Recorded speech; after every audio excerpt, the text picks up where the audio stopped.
Your husband is allergic to dogs. Ironically, you started a dog business. Personally, Emma, it wouldn't stop me either. If you were allergic to cats, would your husband think twice about launching a cat business called Lounge with Me Ottawa? Doom, doo doom, doom, doom, doo doom, doom, boom. Let's snoots, snoots, boom. Let's snoot. Welcome to Let's Boop Snoots. I'm Heidi, And I am Vero, and we've got another special show for today. and we are ready to boop snoots. But before we start, we would like to thank Holy Raw Nutrition for supporting Let's Boop Snoots. Holy Raw is a raw food service located in Chelsea, Quebec. Their products are sourced from an ethical local farms and butchers to ensure freshness, quality, and peace of mind. They have raw blends that come in 1 to 2 pound containers ranging from chicken, beef, duck, turkey, and many more. Holy Raw also provides dehydrated treats and all natural supplements to help support your pet's overall well being. You can find them on their website at holyrawnutrition.com. Holy Raw, as in HOLIRAW, nutrition.com. Thank you, Holy Raw. And also a big thank you to Stray Dog Brewing Company for supporting Let's Boop Snoots. They're located at 501 La Colle Way, Unit 4 in Orleans, Ontario. Stray Dog Brewing Company is open 7 days a week, Mondays through Fridays from 12 p.m. to 7 p.m., with extended hours on Wednesdays, Thursdays, and Fridays until 9 p.m. Weekend hours are 11 a.m. to 8 p.m. on Saturdays and 12 p.m. to 6 p.m. on Sundays. They are a pet-friendly brewery, so bring your snoots. They also host great events throughout the week and offer brewery tours. Make sure to try some of their in-house beers, including Oatmeal Stout, Tropical Knockout, One Hop Wonder, and many more. You can find them on their Instagram at Stray Dog Brewing Co. and their website, www.straydogbrewing.ca. Thank you, Stray Dog Brewing Company, for supporting Let's Boop Snoots. So, today's episode is special because we have a special guest on the show, and we are so very excited to have her. She is the owner of Walk With Me Ottawa, a walking, training, and boarding dog business. She is also the creator of Ottawa's Competition Protective Sport Association club named Frostbite Working Dog Club.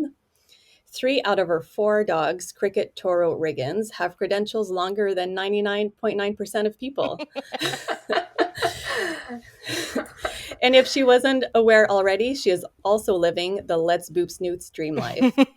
Let's welcome on the show the one and only Emma Murdock. Hello. Welcome to the show. Welcome. Thank you. That was a nice intro. You are living her dream for sure. Yes. How's it going today? Oh, it's going good. Good. Had a little bit of a relaxed day because I had such a busy weekend. But it's the last time I'll get to relax at all for the next 2 weeks at least. So, yeah, it's good. Yeah, that's good. Day. good. Nice weather. There's so much that you do that we don't know about. Like that's in the background. Yes, definitely. It is very impressive. Like I have to say, like when I was reading, like I remember hearing from like several of my friends have used your services like over the years and have nothing but good things to say. And I always like wondered like what would life be like as like a dog business owner? So we're going to find out today. We're going to find out. Okay, sounds great. Dig right into it. So on that note, one might imagine that you are living the dog lover's dream life, but out of our curiosity, what are your least favorite things about your job? Because we can't imagine any. Going right into it. Yeah. So, man, okay. I would say there's a few different ways we could go with this. I would say, like tangible, like dealing with dog diarrhea. All over your, in a crate or something could be like up there. Stuff like that. Or like, client dogs like passing away. That's really always like super sad. That's the worst part for sure. In terms of like being a business owner, I would say like honestly just like hiring people. It's not that it's the worst or least favorite. It's just like so difficult, especially right now. Yep. So Mm-hmm. that has just been like, it's always been something that I wouldn't say like struggle with. It's just like always been in my head, like kind of the hardest part of like growing a business is, you know, like this is like my baby, and having other people like fulfill that. It's just like challenging for sure. I've always had like an interest in like business and like running my own business. I've had so many different ideas like over the years, but like my mother-in-law's a business owner, and she's saying it's like once you're a business owner, there's no kissing the bricks goodbye. There's no shutting it off. Like there's always something like running in your head, right? Like, is it Oh yeah, staffing? Is it like always. clientele? And Yeah, I Mm-hmm. love it. Like it's like my fuel. I really love it. Some people don't. Like it's definitely not for everybody. I'd say it's definitely like a personality trait. I don't know. But yeah, and again, I shouldn't even say that's my least favorite. I just it's hard. There's just like a bit of uncertainty. yeah. Because I get what you're saying, because I hire people as well for my job. And there's always like that uncertainty of, are they going to be a good fit? Yeah. Even though they seem like it and they look Oh yeah. upbeat and they're up for it, Yeah. there's always that uncertainty. So yeah, I Yeah. get that. Totally. Totally. And it's like you don't know if they're going to be the best fit, and like you don't know if they're actually being themselves, you know, and like it can be really challenging even just as like a leader in different venues of like, am I seeing the real person? And then like that's just always something that's been hard, and then you learn at Hmm. some point. Yeah. On a different what you mentioned before, when I was going to get another dog, because I just recently got another dog. I wanted a very large breed dog, like I wanted a Dane, or I was going to get a Cane Corso, like. And Hmm. one of the huge like factors that had me considering reconsidering was dog diarrhea, because like, your dog's have an accident and you're like, oh, like it's never fun Uh-huh. like with those accidents. But I had a friend who had a Dane, and I remember her describing like a horrible like crate mess and like house mess, and like I was like, oh yeah, Yeah. you forget about those dog moments. Yeah. I mean, the worst for me was back in the day when I was walking still, and we had this lab, and he would eat, dog poop Yep. and then vomit it up. Oh Oh And yeah. one day he was like standing kind of like on my center console. This was like literally my first probably 1 or 2 years of business. And he like vomited it up on oh. me and my dog. And like, I don't know if you've experienced what like shit vomit is. I have. That's the worst of the worst. Hmm. It's it the it worst of the is. worst. And it gets in the crevices of the car. It's like, that is Oh. the worst part of the job. I would say overall, like dog walker, dog trainer, all of that. It's like, that's the worst. It's just like the crevices of this. Of the seat belts and like the stitching and like the I was yes. wearing a Gore-Tex jacket, luckily, so Oh, that thank God. that repelled. But my dog, he got it on his face. The poor thing. I Oh cried that day. Oh, That day, I oh. cried. So the next question I have for you is, I have a friend who has a dog business as well, and I always like wondered this. So when you are dog walking, like during pack walks, do you naturally provide any sort of extra training beyond what is expected of like the particular service that you're providing? So like if you have a pack walk, but one of like the dogs is like super reactive on leash, or like just like not compliant like with the rest of the group, do you sort of do a little bit of extra training just to make your day a bit easier? Or like how do you go about navigating that line between your comfort of your day slash services that you can charge for? Right. Yeah. So from the beginning, when I started this, I always wanted to be like behavior and training focused. So that was always my thing, was like training focused walks. Even though I wasn't a trainer, it was just like really important to me that like the dogs were coming back better than how they had like left the house. So we always were maintaining, like good manners with like thresholds, with like leash walking, recall, not humping or jumping or barking. Like you're not allowed to jump on strangers at the park and hump other dogs and stuff like that. And so, and that also back in the day, I didn't have private land, so it was walking at public parks, and so it was even more important to me that like they all had to be like behaved, because obviously as a dog walker in like a public park, you have like a group of 5 to 7 dogs, whatever, and you're even though you're doing it every day and you're the professional and like you probably have very good control, you're still sort of like a pariah of the park, right? Especially because like other people's dogs would like magnetize to your group. So it was always important to me that my dogs would like listen and behave.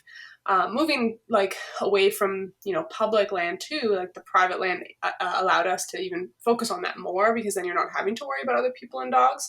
But our rules were they were the same. And there's basically like 3 sort of criteria for dogs to come on our walks, and they can basically meet like 2 of the 3, but they can't only meet like 0 or 1 of the 3. And so the criteria are that they have to be good in the car, so like they can't be like raging car sick or like too uncomfortable with other dogs in the car. They have to be good with other dogs, or neutral, and then they have to have some semblance of like recall or name recognition, or at the very least like pack drive, and they're like wanting to stay with the group and play with other dogs. And like, because we can work on like one of those things, but we can't we can't work on all 3. But we can, but it's just like it's too much to ask, right? And our walkers are not all trainers. Some of them are trainers and some of them are becoming trainers, but there's also some walkers who like they don't want to have to deal with that type of stuff. So we do have some walkers again they'll take more of the, I'll say like problematic dogs or challenge dogs, who are maybe reactive to dogs or people, and then there's other walkers who are taking the easier cases, if that makes sense. Yeah. Do you have to like organize your walks kind of like the only like comparison I can think of is like planning tables like for a wedding, like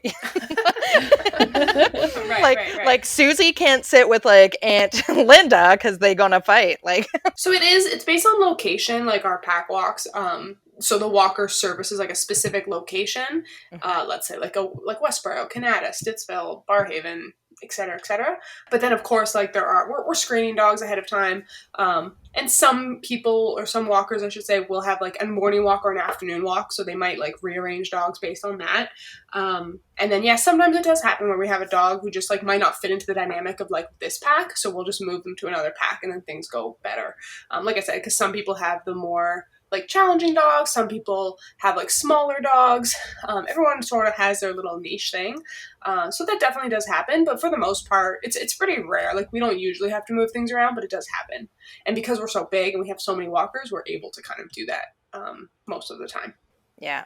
See, like my dog gets along with like most dogs. Like we hardly ever have problems, but when I do take them sometimes like to Bruce Pitt on the weekends and stuff, for some reason boxers, it's like an issue every Makes time. I'm like, why the boxer? Yeah, it makes sense. We'll have to chat about this after. I'm curious. You just lost all your boxer owners. No, I'm just kidding. Boxers are great. I think they're great. I don't have anything against them. It's just like labs and border collies don't get along. It's just the nature of things, like different breed types have very particular personality traits, and sometimes they don't get along so well with others. And you see that a lot too. Like it's really clear when you see dogs of the same breed get together, because they just like they understand each other so well. Yeah, they like mirror each extra other. Excited. Yeah, they just like they know how to play, they know how to interact, they know how to read each other. When you get dogs that have like different facial features, or cropped ears and docktails and smush faces and different body language, things can be like more challenging for sure. Yeah, we I've in the past year focused more on like really watching his body language, like especially when I see like a boxer coming, because I want to know, like I want to just understand body language better. And I'm sure like you're like a pro at it now, but it just happens like over time, right? Like from watching and observing and like. Yeah, I'd say like I'm very good at that. It's like the one thing I really pride myself on is like knowing body language and like any dog pretty much. And that's why I'm very good at integrating like packs of dogs together. Like that is 1000% not for everybody. And like even in terms of training, like there's a lot of trainers even who still aren't that good at reading body language. And I truly think it's because for so long I walked like such large groups of dogs, so I would like see it. I could see it every day. I worked in a doggy daycare before that too, so like just like every single day, so many different dogs, getting to see so many different interactions has really like versed me in that. But then like also just paying attention. I'm very observant. Like I'm very like detail oriented in that way, I guess is what you could call it. And so like I notice every little thing, and I'm like hyper aware as well. like it's easy with your own dogs because you're watching them all the time and you're with them like all the time. So I guess like it would. So are there like certain, like you said, kind of like certain breeds that don't get along? Can you tell, like, can you read certain type like breeds of dogs Yeah, for sure. Oh better yeah. than others? Yeah. Yeah, definitely. I would say, like, personally, I'm not super great at reading, like, bully breeds. Hmm. They just, like, have different body language, and they get really, really stiff, which can be playful for them, Mm-hmm. but usually when dogs get stiff, it's not playful. Yeah. So different things like that. Like, border collies, they don't want to play with other dogs. That's, like a very general rule. So, like, most border collies are just, like, not interested in playing with other dogs. And then, like, you have your Goldens and your Labs and, like, your sporting dogs. They tend to be very, like, in your face. And, like, the herding dogs don't like that, you know? And, like, there's categories for a reason. There's obviously some exceptions. But I find, like, the dogs that look more wolfy, so, like, we have, like, pointy ears, longer snouts, they tend to be actually, like, they're very, very expressive. And I find them usually, like, more socially adapted, like, you know, reading other dogs and also giving signals to other dogs. So, like, Malinois, for example, Hmm. I find Malinois, like, some of the best dogs for social cues. They're so easy to read. They're usually, like, very good with reading other dogs. Mm-hmm. Whereas I find, like, the smushy faces, like Frenchies, like, how many times do we see, like, Frenchies, they're always leaning forward, right? They're top heavy. So they're, like, always looking like they're ready Yeah. to fight. So, Yeah. like, dogs don't like that. So, and they have the smush face. They're not super expressive. So, like, other dogs, like, will trigger on that because, you know, they look like they want to fight, even though Yeah. they might not. And Yeah. they usually do have a little personality sometimes, but that's just an example. Yeah. Do you try, like, so are you like, yes, when you get a Malinois, because you're like, they're just gonna like, are they like the leader sort of the pack where they're like sort of not No, policing? surprisingly, no. I find actually, like, they're not necessarily, like, the leader. I'd say they're usually just very good at, like, kind of, like, doing their thing, reading the situation. They're usually pretty neutral. I mean, of course, there's exceptions, but Yeah. I know I deal with a lot of Malinois, and, like, generally they're, like, they get along pretty well with, like, all sorts of types of dogs. And, yeah, but I wouldn't even say, like, a leader personality. German Shepherds tend to be very police dog. Hmm. Very, very police Mm-hmm. dog. And Yeah. that can be challenging, right? Because it's nice to have a police dog on your pack walks, but you just have to watch it, that they're not, like, overcorrecting, Yeah. that Yeah. they're not getting too frustrated as well, because that can build up in them Mhm. when they're always trying to, like, make sure everything's in order. Yeah. But I mean, honestly, it's like the little terriers. they can be rough too. I should have said, but, like, you gotta watch them because they can flip, like, very fast from Yeah. like having a good time to, like, murder time. But yeah. It's so funny because like I had this like neighborhood group that we would meet like our dogs, and you're sort of like, as we're talking about it, it's like very much describing like the little dog group we had going there for a while. Like we had like this Right. Australian Shepherd, and she didn't want to play Uh-huh. with anyone. It was just Uh-huh. she would be throwing the ball for her, but nobody else could touch the ball, so everybody was respectful of that. And then there's like Yep. me with the sporting breeds who are like, let's play, let's Right. play, let's play, let's play, like on everybody's face. And then there was Yeah. like the German Shepherd that was like the fun police, like breaking up like all the fun that was like being had by the others. Exactly. Very interesting. We had this stereotypical like Yeah, exactly. Ralph has a border collie friend, and Ralph just doesn't care. But we were throwing the ball the other day, and her name is Kelly. So Ralph is there, just like super excited that we're throwing the ball, and Kelly's just like watching Ralph with like her head down, like, as soon as Yeah. you start running, like, I'm gonna be running after Yeah. you, like hurting you. But Ralph just like, he just tries to like avoid her, like, whoa. Yeah. Just like hurries along, but like he doesn't seem to care, so they kind of get along. Right.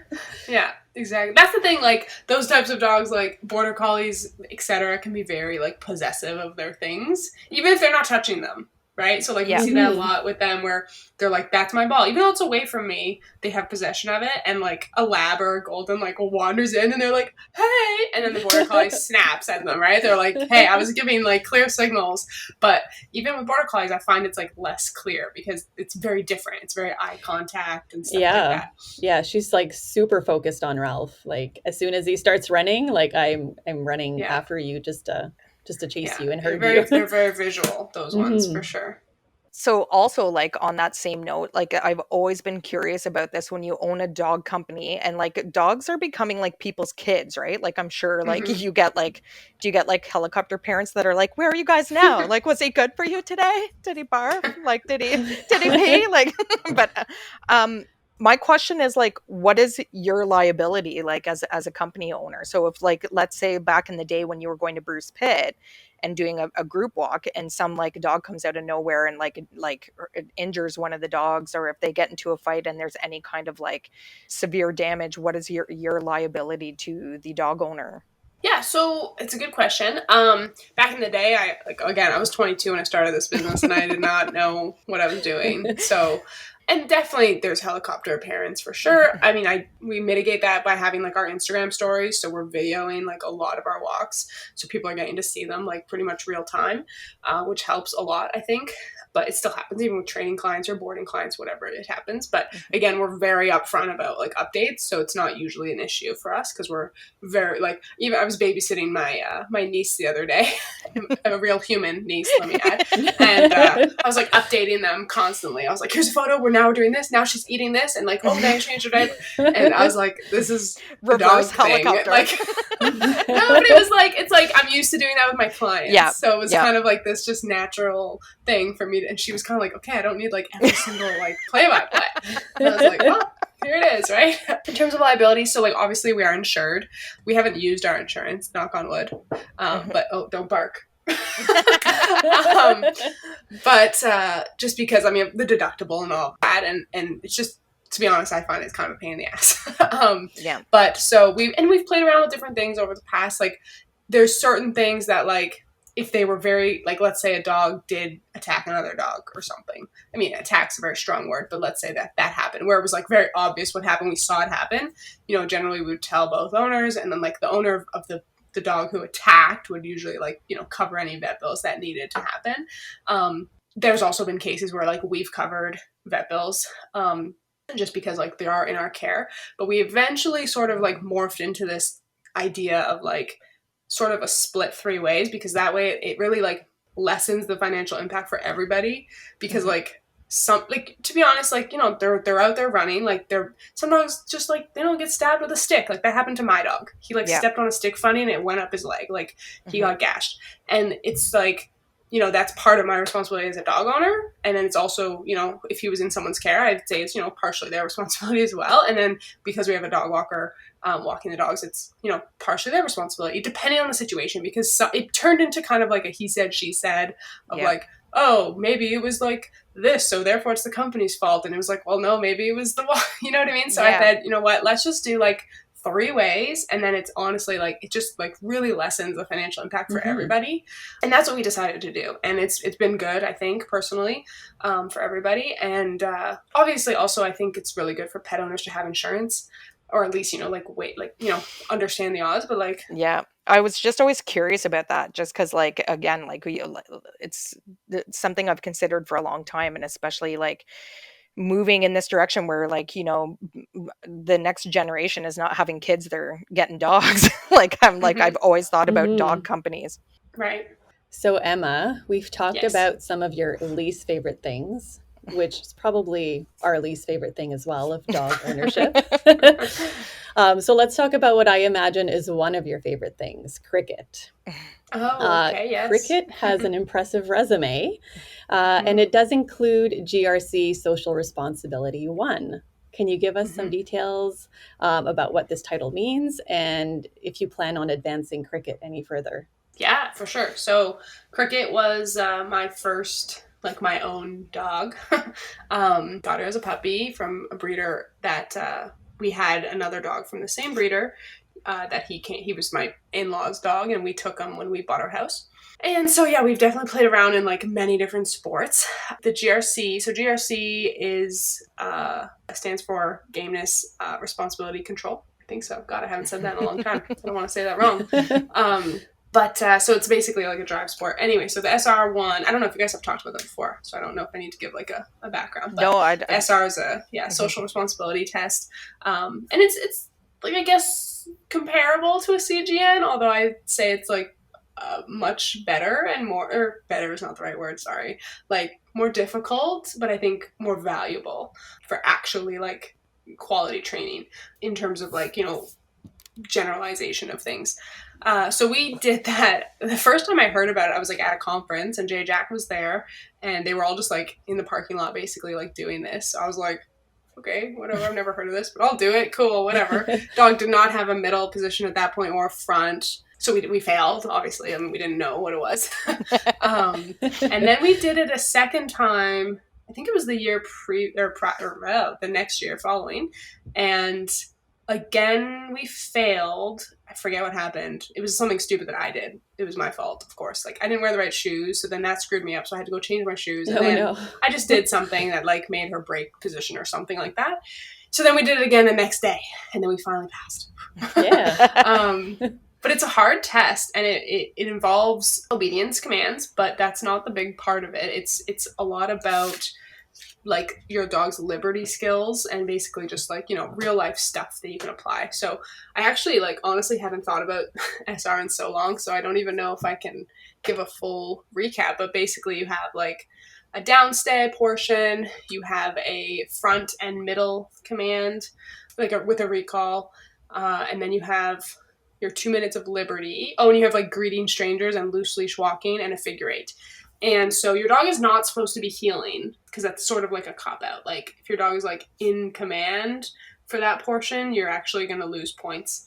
And any type of confusion on the dog's part, you also lose points. And the points, it's pretty like aggressive the way they take your points. It's like 5 points at a time you lose. Wow. Oh my God. It's pretty hard. You only get like a couple mistakes because you have to pass with a 75.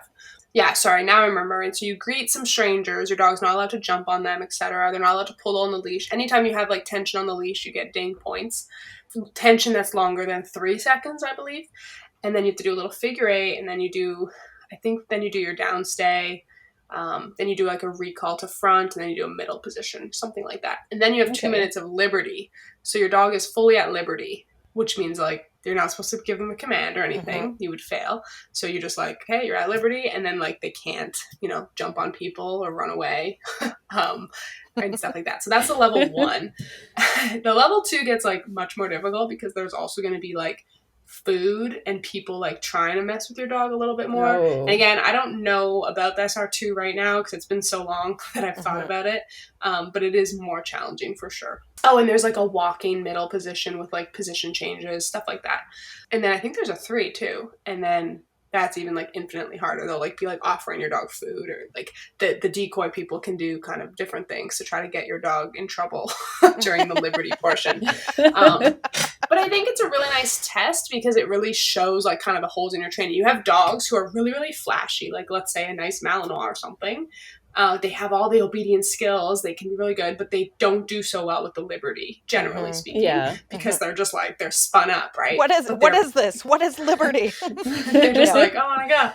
And then you have dogs who are maybe like really good at liberty because they're actually just kind of like lazy slobs, like whatever, potato dogs. But then they're like not going to perform the obedience part because they're kind of lazy and they're just not very motivated or flashy.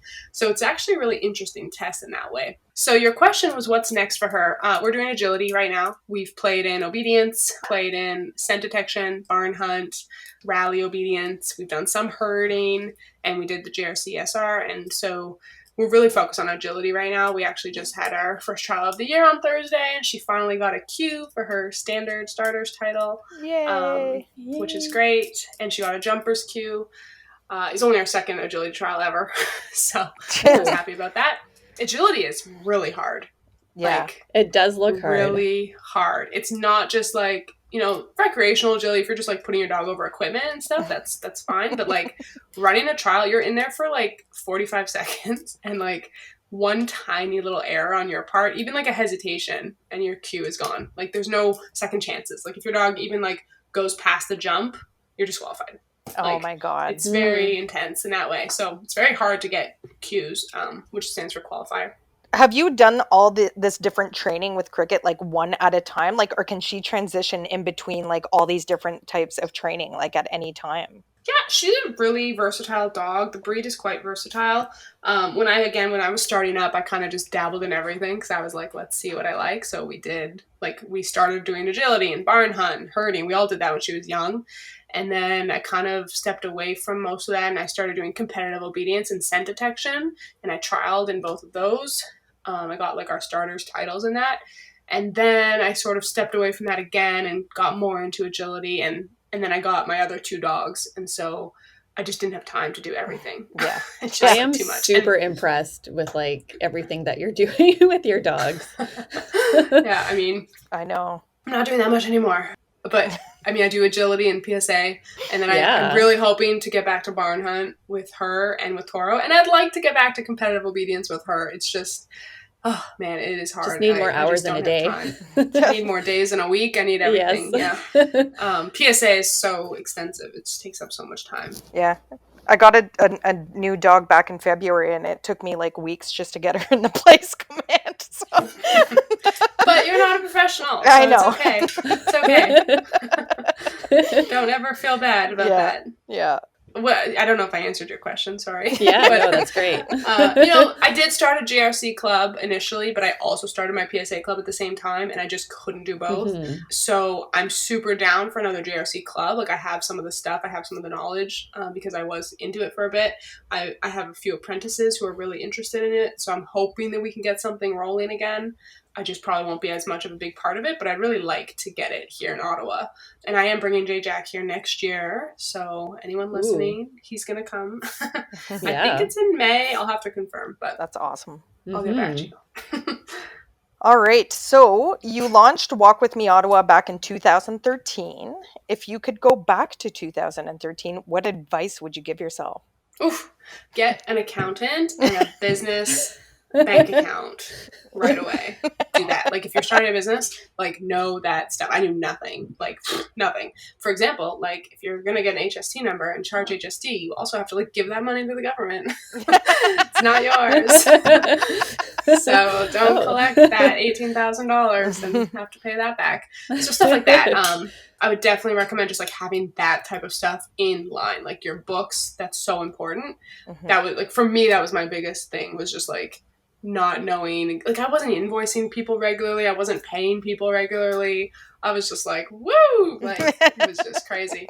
That wasn't very long, mind you. Like, you know, within the first year we had things dialed in, but it's still evolved over the years. Definitely evolved. But yeah, like talk to an accountant or a bookkeeper, like get yourself sorted. I think that's so important. For me, it was really important to just be like super professional from the get-go. So like I said, I registered my business. I got an HST number. I was like full on. But that's not for everybody. That was for me. And I mean, like advice for other people, I would say, like this wasn't my issue, but I think people just like, they don't like take the leap. They're too like cautious. That like perfection paralysis where they just like never want to like go ahead and do it. They're too scared. It's like, just do it. Just go do it. You can fix it. You can adjust later. Like I'm too scared. I'm too scared. Did you think, like, I'm honest to God, too scared. Like, I want to so bad. I think about it, like, all the time. I see these condos go up and go, like, it would be so easy to throw in, like, a walking service in the bottom of one of those condos with, like, alongside with a bit of grooming or something. But then I'm like, do I want to do that? Like, do I want to be worried about my business, like, 24/7? Do I want to, like... Is it going to be successful? All that... There's options for people now, especially like when I started, like there wasn't really any other companies like doing this. Like there was a few, like a couple, maybe like two. So I think my timing was really good as well. But like there's options now for you to like get your feet wet if you want to like work for another company and just sort of see like, is the dog stuff for you? Is this like really for you? Or is it just kind of like this thing you think you want? Because that happens a lot. And then also like, again, being a business person is very different than being a dog person. Like they're two different things. And like for me, luckily they came together. But like, yeah, if you are a business person and like, yeah, just do it and like, you know, get help along the way. But if you're more just like, I'm into dogs, maybe like, you know, approach a company and maybe like go with that route first. And then you can always decide that you want to do your own thing too. And now you have a better feel for it. Although like be upfront about that if you're going to do that, because it sucks to like train someone and then they're like, I just stole all your stuff. Now I'm going to go start my own company. Haven't experienced that ever before. Yeah. I think I'm convinced. Let's do it, Heidi. Let's take the leap. Oh my God. So scary. So, Emma, you're involved in so many things within the dog space. So, owner of Walk With Me Ottawa, owner of Frostbite Working Dog Club, competitions with your dogs, organizing and hosting seminars and workshops, and podcasting with two amazing, fun, and talented dog girls. Can you give us the inside scoop of any upcoming projects? I think you touched on a little bit of that with J Jack. Yeah, so PSA is like my thing right now. It's my child. We're hosting a trial in 2 weeks. That's been like the big project right now. It's been going on for a long time. Building our facility, that is a big project. So that's hopefully starting in the fall. Well, no, it's definitely starting in the fall. Not sure when exactly it'll be done, but it's starting in the fall. We have our permit. Everything's good to go. So that is happening. That's been the biggest project over the last few years for sure. And then, yeah, once that's good to go, like hosting seminars again, hosting trials, that's really like what I want to do. And PSA or pet dog related, like both, definitely keep that going. I'm traveling a lot as well for PSA, so that's kind of it. And then I'm doing agility trials now. I'm trying for Cricket. She's 7, so I gotta still prioritize her. She's given me so much. So. Yeah. All right. So as we do with all our guests, Emma, we like to end the show with some fun rapid fire questions. I'm nervous. So we're going to put Emma in the hot seat a little bit. Are you ready? I don't know. I'm scared. All right, here we go. One of your previous career aspirations was to become a veterinarian. However, you've mentioned that you are not a fan of the medical component of the profession. On a scale of 1 to 10, 1 being very poor and 10 being excellent, how would you rate your doggy CPR? 7. 7? Oh. Wait. 1 was poor, 10 was good? Okay. Yes. I'd say 7. Yeah. 7 Have you ever done it? I guess I wouldn't, like, do you mean CPR or first aid? I guess I should have clarified. CPR. I was thinking first aid. Then 3. 3. Maybe we'll go 3 on that one then. You've mentioned that you were training your giant Schnauzer Toro in French. If Toro was lost in France, would he be able to find his way to the Eiffel Tower in Paris? Excusez-moi? I was going to say the French is different on its own. Is it going to be like Quebec French, like backwoods Quebecois French? Ben, viens ici, Toro. Some baguette, please. He's not Quebecois. Cricket's birthday is on Christmas Day. As I'm sure Cricket leaves Santa Claus a big glass of milk and cookies, does Santa Claus leave Cricket a birthday cake? Yes. Yes? Good. As he should. Yeah. As he should. You know a lot of things. He leaves a lot of things for Cricket? No, you know a lot of things. I know a lot of things. You're really like in there with the knowledge. She creeps the guests for sure. I'm a professional creeper.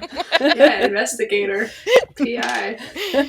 Speaking of, your 2016 was filled with many goals and excitement, including yoga and fitness. Oh my God. And now, how is your yoga handstand coming along? Oh, wow. Not great. Don't do handstands Not anymore. I great. squat. I do weightlifting instead. There's no more yoga. Do the dogs interfere? Oh yeah, definitely. Yes. Definitely. I can still headstand, but the handstand went away. I mean, you know what? I probably could now. I'm strong. I'm much stronger now. Now that you're weightlifting? Yeah. But the flexibility is not great. Your husband is allergic to dogs. Ironically, you started a dog business. Personally, Emma, it wouldn't stop me either. If you were allergic to cats, would your husband think twice about launching a cat business called Lounge With Me Ottawa?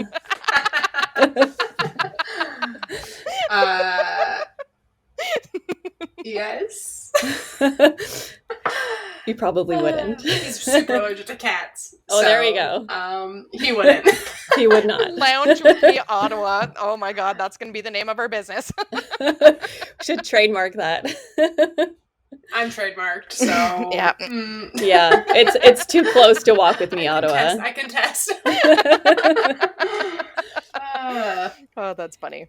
In 2015, Cricket, your standard schnauzer, brought you a diamond ring attached to her collar for your engagement proposal. The saying goes, size doesn't matter. But in this case, I think it might. For your 10th year anniversary, what would you like Toro, your giant schnauzer, to bring you? Oh, that's nice. I like it. Yeah, I'll take another ring. That'd be good. Another ring. Just bigger. Yeah, another bigger ring. I mean, you know what? Honestly, I don't wish for anything. I'm pretty happy with everything. Yeah. I have. A puppy. I'll take puppy. A new puppy. Aw. Yeah. Can he bring you one too? Oh, the Yeah, Malinois. We can make it happen. Yeah.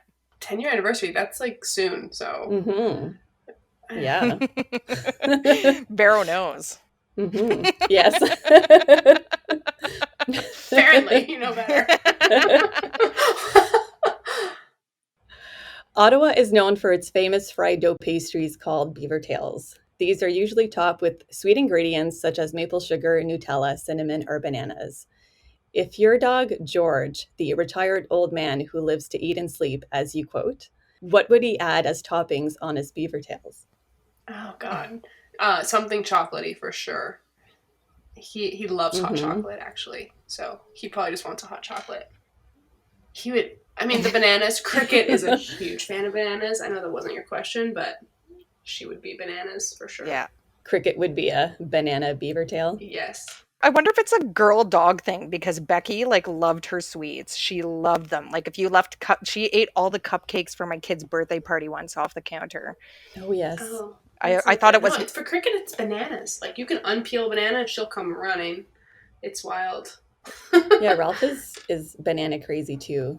He knows that banana means crate time, so he just runs to his crate. Oh, okay. I always feel like he thinks in his mind, like, you got me again with that banana. Yeah, George, he'd take anything, but he just wants hot chocolate. Hot chocolate. That's so cute. Now, as our final question, in 2020, you launched your own competition protective sport association club in Ottawa, named Frostbite Working Dog Club. I think it's safe to say that certain breeds thrive in protective sports. You've recently had the pleasure of meeting my 1-year-old, happy-go-lucky golden retriever named Ralph. With top-notch Emma Murdock training, what are the chances that Ralph becomes a PSA champion? 0. Aw. 0. 0, eh? Sorry. That's what I expected. It's like that internet video where it shows the dogs doing some of the training that you were describing with the food all over the place, and then the golden comes along and he eats literally every single one. With that, I think that would be Ralph. That definitely would be Ralph. I mean, he could probably do the obedience. It's just the protection part. Yeah. It's No. not for him. It's not for a lot of dogs. I mean, there's even German Shepherds. No, getting serious now. A lot of people think that any dog can do it. It's so far from the truth. No. Even German Shepherds, they're just not all of them cut out for it. So it's tough. Oh yeah, they're not as I guess they're not as agile as a Malinois would be. It's not even the agileness. Agility? It's not the agility. Is that the word? I mean, stamina plays a huge role in the sport for sure, but it's just about nerve and environmental nerve and the pressure that the decoys bring, the biting behavior. They have to want to bite someone with a hidden sleeve. They have to want to bite and have that defense and have that prey drive. So it's just yeah, I think I hope people come out to the trial, and our doors are always open at the club too if anyone ever wants to drop in and watch. And we are semi-open to new members, specifically decoys. If anyone out there is listening and interested. But if you want to learn more, you can just message me. I'm happy to chat about the sport all the time. So, but yeah, it's definitely, you need a specific dog for it. You really, really do. And you can learn and it is not Ralph. You can learn on your first dog, especially the obedience stuff. But the bite work stuff is just so different than anything absolutely. else. So. That was fun. Yeah. That wasn't scary. The rapid fire questions. So thank you, Emma, for coming on the show today. We appreciate that you took the time to come chat with us. Thanks so much. Yeah, thank you for having me. Super fun. And can you let our listeners know where they can find or reach you? Yes, definitely. So very accessible on Instagram. I have 3 accounts. So Walk With Me Ottawa is our business account. Not Your Standard Schnauzers is my personal account, and that's where I'm posting like most of my day-to-day and like sport doggy stuff. And then we also have Frostbite WDC. So Frostbite WDC stands for Working Dog Club. That's obviously our PSA page. We're also on Facebook, but honestly, Facebook is just like in terms of messaging, it's so poor. So if you want to reach me, like message me on Instagram. And then we have our website, www.walkwithmeottawa.com, and you can find everything about all of our services there, our walking, training, boarding, everything's on there. Everything you need to know is there, I promise. And then if you wanted to inquire about services, you can just email through the website. And yeah, that's it. All right. Well, thank you, Emma, again. And that brings us to the end of today's episode. Yes, and make sure to follow us on Instagram at Let's Boop Snoots, and you can listen to our show on Spotify and iTunes weekly. And before we end the show, make sure to check out Holy Raw Nutrition, a raw food service located in Chelsea, Quebec. We would like to thank Holy Raw for supporting Let's Boop Snoots. Their products are sourced from ethical local farms and butchers to ensure freshness, quality, and peace of mind. They have raw blends that come in 1 to 2 pound containers, ranging from chicken, beef, duck, turkey, and many more. Holy Raw also provides dehydrated treats and all natural supplements to help support your pet's overall well-being. I personally order all my food for Al from Holy Raw, and I only have great things to say about them, their staff, and their food. We are so thankful to have them as a sponsor. And again, you can find them on their website at holyrawnutrition.com, HOLIRAW nutrition.com. Thank you, Holy Raw, for supporting us.